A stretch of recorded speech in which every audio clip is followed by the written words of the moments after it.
રાજકોટ કારોબારી એસોસિએશન ચૂંટણીમાં કાર્યદક્ષ અને એક્ટિવ પેનલે ઉમેદવારી નોંધાવી છે। કાર્યદક્ષમાં પ્રમુખ પદે દિલીપ જોશી અને એક્ટિવ પદના પ્રમુખ પદે બકુલ રાજાણીએ ચૂંટણીમાં ઉમેદવારી નોંધાવી છે, ત્યારે ત્રીજા પ્રમુખ પદે સમરસ પેનલના પરેશ મારુએ ઉમેદવારી નોંધાવશે। નામપત્ર ભરવાની છેલ્લી તારીખ 9 ડિસેમ્બર સોમવાર સુધીની રાખવામાં આવી છે।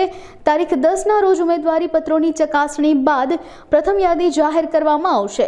દિલીપ જોશીની આગેવાની હેઠળની કાર્યદક્ષ પેનલે આજે બપોરે 12:20 કલાકે વિજય મુહૂર્તમાં સાદગીપૂર્ણ અને ગરિમામય ભર્યા માહોલ વચ્ચે ઉમેદવારી પત્રો રજૂ કર્યા હતા।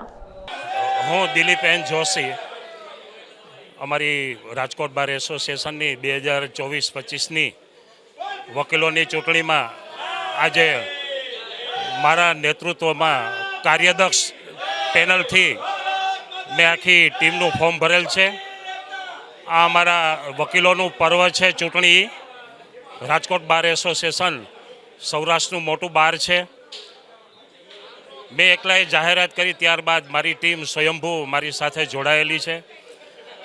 રાજકોટમાં બાર અને બેન્ચની સમતુલા જળવાઈ રહે, વકીલોના પ્રશ્નોને અમારી ટીમ હર હંમેશ અગ્રેસરતા આપશે, તેમજ પેટા બારનો પણ અમને સાથ સહકાર મળી રહે, તેમજ જુનિયર સિનિયર વકીલોને અમારી પેનલ વતી હું મતરૂપી આશીર્વાદ આપે તેવી અપીલ કરું છું। આમ જુઓ તો નવું કોર્ટ બિલ્ડિંગ શિફ્ટ થઈ ગયું છે, પણ અમારી ટીમનો જે ગોલ છે કે વર્ષ દરમિયાન બધાને સાથે રાખીને, હું નહીં પણ આપણે બધા પ્રમુખ, એ એક ગોલથી અમે અમારી ટીમ કામ કરશે। રાજકોટ બારના એવા કોઈ પણ પ્રશ્નો હશે તો અમે સિનિયરોની મદદ લઈ અમારી ટીમ એક સારો નિર્ણય, કોઈ પણ પ્રશ્ન હોય એનું સુખાકારક નિર્ણય આવે એવા પ્રયત્નો અમે હર હંમેશ કરશું। Bakul Rajali, Rajkot bar association president. હાલમાં હું એક્ટિવ પેનલમાં પ્રમુખ પદની દાવેદારી માટે ઊભો રહ્યો છું। મારી સાથે મારી આખી પેનલ છે। દર વર્ષની માફક આ વર્ષે પણ એક્ટિવ પેનલ નામ રાખ્યું છે। એમાં ઉપપ્રમુખ તરીકે નીરવ પંડ્યા છે, સેક્રેટરી તરીકે વિનેશભાઈ છાયા છે, ટ્રેઝરર તરીકે રાજેશભાઈ ચાવડા છે, અને કારોબારીની આખી પેનલ છે, અને લેડીઝ કારોબારીમાં પૂનમ પટેલ છે।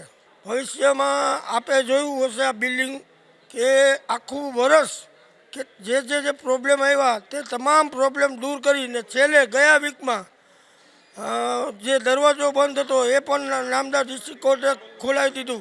અને ટેબલ માટે જેમાં મને અનેક વિઘ્નો નાખ્યા, છતાં પણ રાજકોટનો એક પણ વકીલ ટેબલ વગરનો નથી।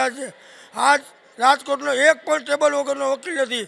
હવે હજી એક્ટિવ પેનલ જીતશે તો જે 5 માળનું બિલ્ડિંગ બનાવવાનું છે એમાં 2 માળની ગ્રાન્ટ આવી ગઈ છે, તો હું જીતી જઈશ ને મારી પેનલ જીતી જશે તો તાત્કાલિક બાંધકામ ચાલુ થશે। અને પાછળ વકીલો માટે કલેક્ટર સાહેબે 25,000 વાર જમીન આપવાની જાહેરાત કરી છે। એમાં ડોક્યુમેન્ટ મારા નામના છે।